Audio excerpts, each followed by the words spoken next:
let's start with the negative. Let's start with the forces of death, and so like this will be done, and then we'll move toward forces of life. Forces of death: herbicide, fungicide. You know, you're basically using, if you use like extended, amount of herbicide, you are basically killing your terroir. This is as simple as that, you know. And we became, after the Second World War, or even that, after the industrial revolution in Europe, you know, with the creation of soil fertilizer and the first herbicide and so on, that's where it's all started, and that's how everything went haywire from there. You know, and after the Second World War, even worse, because, you know, Europe was completely devastated and needed to be rebuilt, and the only way to rebuild Europe actually was like farming, and then so therefore they used a lot of fertilizer, a lot of herbicide, a lot of pesticide actually, to make sure they had like plenty, you know. And basically you finally turn to all the farmers, most of them, they all turned to a bunch of junkies. They were hooked up to fertilizer, and DuPont and all those companies did a great job. You know, they did a great job.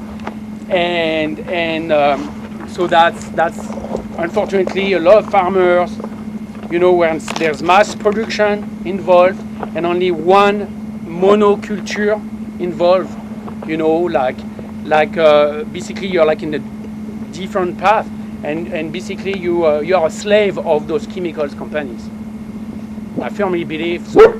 So anyway, so we decided that we didn't want to use those forces of death here, but instead forces of life.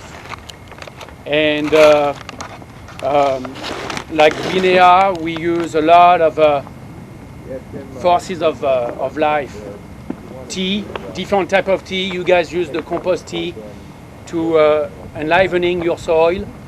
Well, we use different preparation. We use the 500 or the burl compost, and that's where I don't want to go too far into how we create those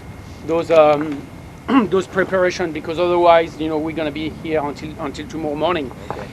But the idea is actually spraying teas like chamomile teas, horsetail teas, stinging needle teas, oak bark teas at some specific time, you know, to enlivening forces, to enlivening the soils.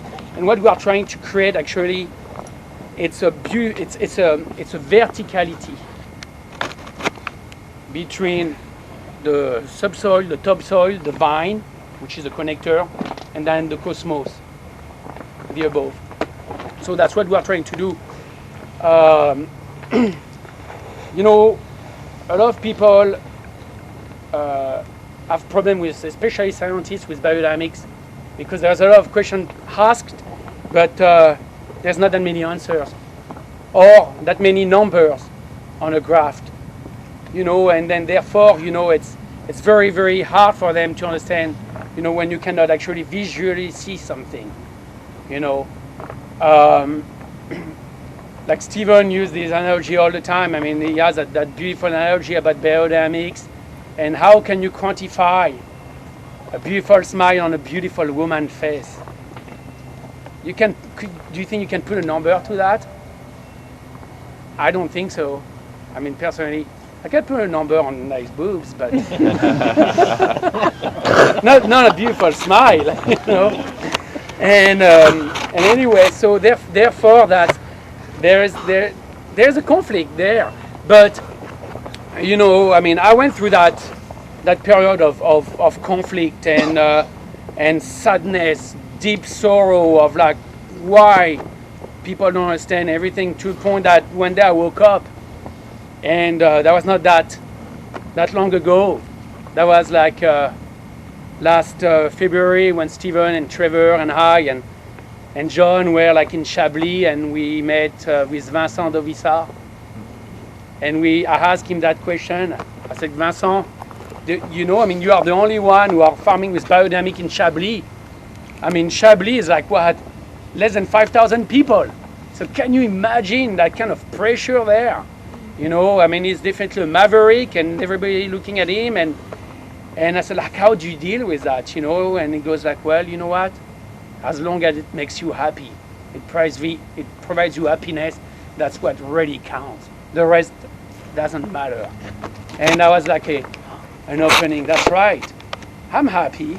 You know, I'm spreading forces of life in my vineyard, and I think I'm doing the right thing, and I'm happy. I think we have very happy vines and happy dog, and soon we're gonna have happy animals on the farm.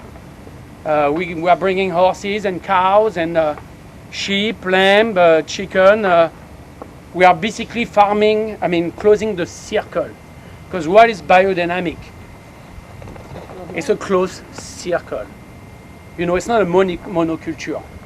I think that's the definition of biodynamic. It's polyculture. Some vines, some trees, you know, some cereal, some animals, and that's what we are trying to do. And we are like, by next year we will have closed the circle, and it's a very, very good feeling. So besides